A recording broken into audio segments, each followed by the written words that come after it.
आप देख रहे हैं BA न्यूज, खबर हमारी फैसला आपका। इस वक्त की बड़ी खबर। बरेली जिलाधिकारी बरेली रविंद्र कुमार ने कहा कि आजादी की लड़ाई में बरेली के लोगों ने हमेशा बढ़ चढ़कर हिस्सा लिया और देश के लिए कुर्बान हो गए। 1857 की क्रांति का मूर्त रूप खान बहादुर खान का दरगाह जेल में है। 1921 व 1922 के असहयोग आंदोलन में बरेली की अहम भूमिका रही और 1920 में राष्ट्रपिता महात्मा गांधी यहां आए थे। 1930 के सविनय अवज्ञा आंदोलन में यहां के लोगों ने आगे आकर भूमिका निभाई और फिर 1942 में जब अंग्रेजों भारत छोड़ो आंदोलन हुआ तो यहाँ के सैकड़ों लोग जेल गए। जिलाधिकारी आज स्वतंत्रता दिवस के मौके पर कलेक्ट्रेट में आयोजित कार्यक्रम में बोल रहे थे। उन्होंने स्वतंत्रता संग्राम सेनानियों के योगदान को याद करते हुए प्रशासनिक मशीनरी से स्वतंत्रता संग्राम सेनानी के परिजन का कोई भी अटका प्रशासनिक काम तुरंत कर देने की अपील की। कहा कि ऐसा करके हम उनको सच्ची श्रद्धांजलि दे सकते हैं। डीएम बरेली ने लोगों से अपील की कि वह झंडे को सम्मान के साथ लगाएं और कहीं जमीन पर पड़ा दिखने पर उसे उठाकर सम्मान के साथ रखें। इससे पूर्व जिलाधिकारी ने झंडा फहराया और राष्ट्रगान हुआ। वतन वतन मेरे आबाद रहे तू।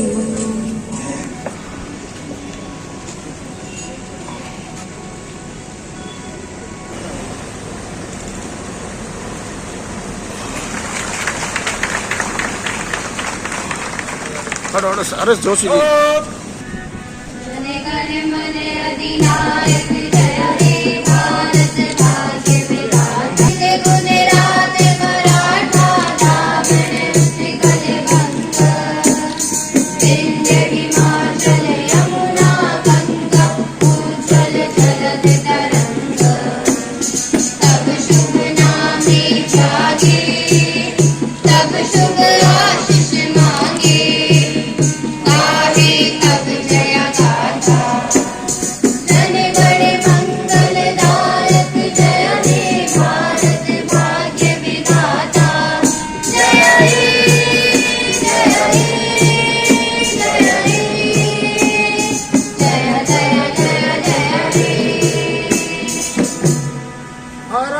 माता की भारत माता की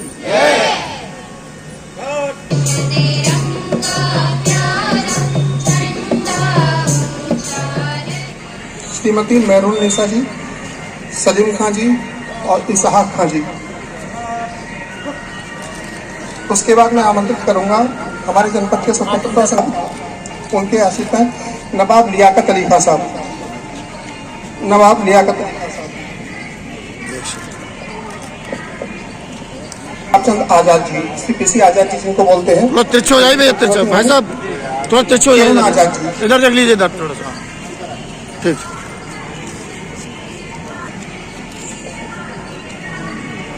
आप आजाद जी हैं। आप सभी लोग कृपया तालियां बजानी महोदय द्वारा सभी फ्रीडम फाइटर्स के आश्रित जो है उनको सम्मानित किया जा रहा है। मैं आमंत्रित करूंगा श्री कृष्ण मुरारी जी, हमारे यहाँ के फ्रीडम फाइटर रहे हैं। उर्मिला असर जी, उर्मिला असर जी। उसके बाद हमारे यहाँ फ्रीडम फाइटर रहे रामविलास उर्फ बाबा राम प्रियदास जी। उनके आश्रित हैं शालिनी मिश्रा जी और उमाकांत मिश्रा जी।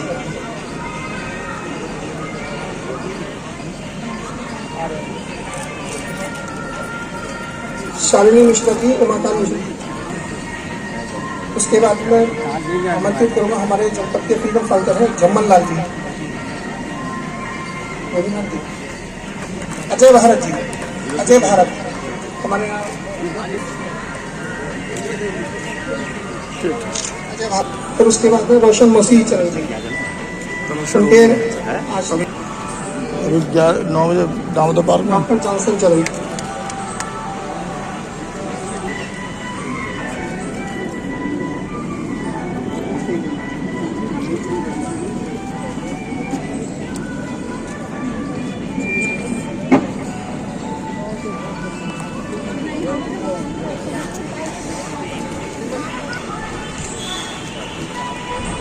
आप सभी से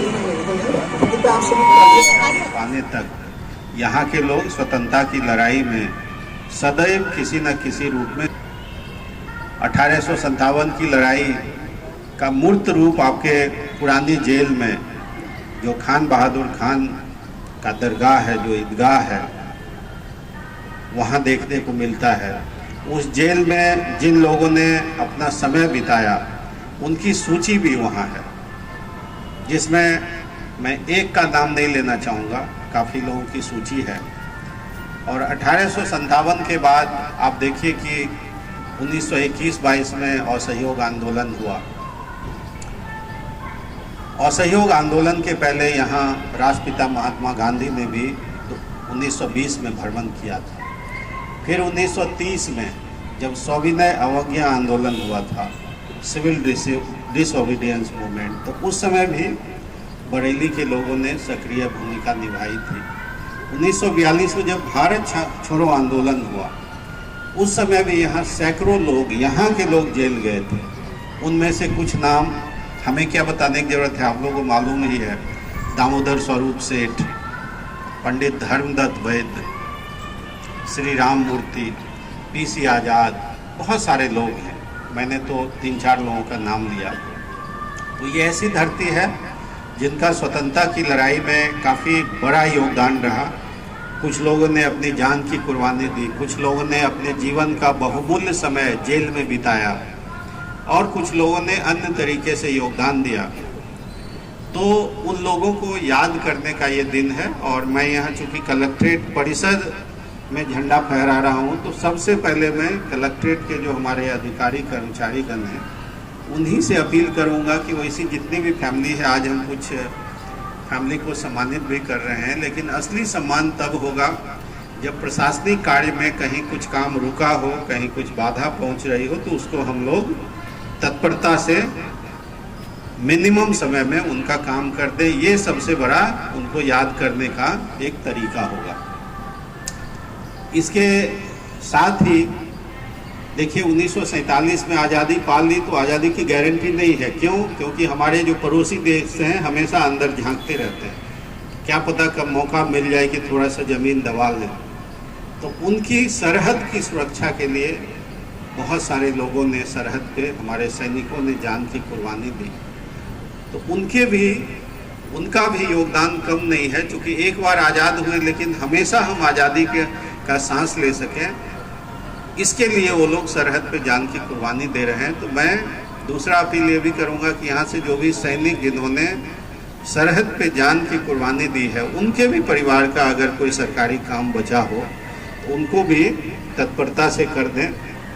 और ये मैं सही में, भाषण के रूप में नहीं, सही में तहे दिल से ये अपील कर रहा हूँ सारे अधिकारी कर्मचारीगण से। हालांकि मुझे लगता है कि पेंडिंग नहीं होगा, बहुत कम होगा, चूँकि करूँगा। देखिए अभी 13 अगस्त से हर घर तिरंगा कार्यक्रम चालू है और आप देखेंगे कि घरों पर, दुकानों पर, शैक्षणिक संस्थानों पर, अन्य जो वाणिज्यिक प्रतिष्ठान हैं, अन्य कोई बिल्डिंग है जहाँ लोग अपना समय व्यतीत करते हैं, वहाँ पे तिरंगा लगा हुआ है। लोग अपने गाड़ी पर भी तिरंगा लगा के चलते हैं। लेकिन ये आम चीज़ है कि कभी कभी तिरंगा झुक जाती है, गिर जाती है, हवा आया गिर गया, कहीं नीचे नाली में गिर गया, कहीं फट गया, गंदा हो गया।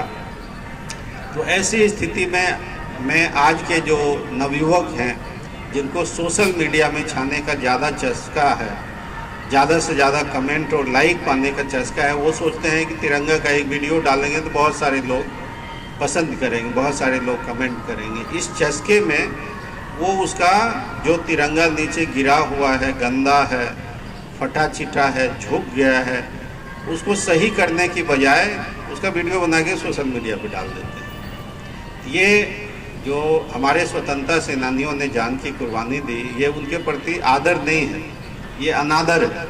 इसलिए मैं अपील करूंगा कि जनपद में, मैं तो इस जनपद का जिलाधिकारी हूं, तो जनपद के लोगों से ही अपील तो मैं सबसे कर सकता हूं, लेकिन यहाँ के लोगों पे मुझे लगता है कि हमारे अपील को ज़्यादा सुनी जाएगी। तो मैं अपील करता हूँ, स्ट्रांगली अपील करता हूँ कि कहीं भी आप तिरंगा देखें जो कि डिसरिस्पेक्टफुल कंडीशन में हो, तो उसको या तो उठा के उसके ओनर को दे दें, गाड़ी का है तो गाड़ी वाले को दे दें, घर के बाहर है तो नॉक करके घर में दे दें, या अगर कोई नहीं है तो उसको उठा के अपने साथ रख लें और उसका जो डिस्पोजल होता है रिस्पेक्टफुली दफनाने का होता है या जलाने का होता है, जो कि फ्लैग कोड ऑफ इंडिया के अनुसार है। तो उसको रिस्पेक्टफुली डिस्पोज ऑफ करें या अपने घर में रख लें। अगर घर में भी रखते हैं तो बाद में उसका यूज नहीं करना है। कभी रुमाल बना लिया, कभी टेबल क्लॉथ बना लिया, कभी उसमें सामान बांध रहे हैं, कभी उसका टी शर्ट बना लिया, नहीं। तिरंगा या फहरेगा या रिस्पेक्टफुली डिस्पोजल होगा, या अगर सही कंडीशन में है तो उसको मोड़ के रखिए, अगले साल यूज कीजिए।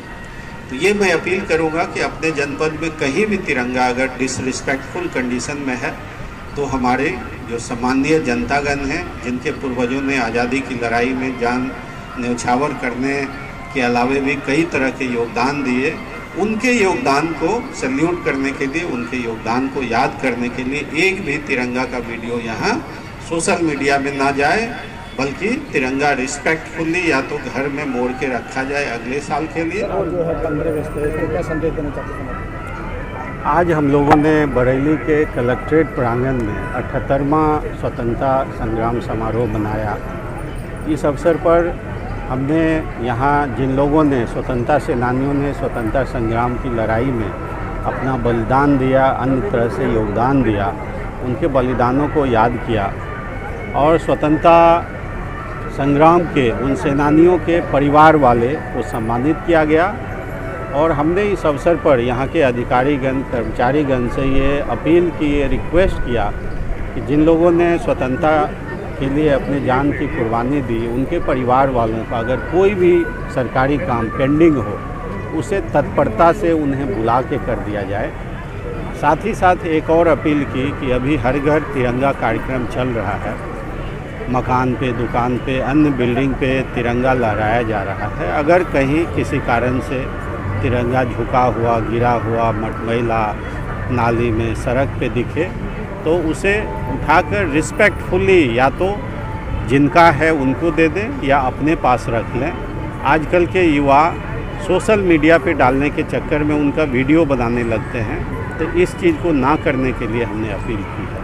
तो मैं आपके माध्यम से पूरे जनपद के लोगों से यही अपील करना चाहता हूं कि कहीं भी अगर आप तिरंगा को डिसरिस्पेक्टफुल कंडीशन में देखें तो उसे रिस्पेक्टफुली उठाकर फ्लैग कोड ऑफ इंडिया के अनुसार या तो आप उसको डिस्पोज ऑफ करें या अपने घर में अगले साल के लिए रिस्पेक्टफुली रख लें। Thank you.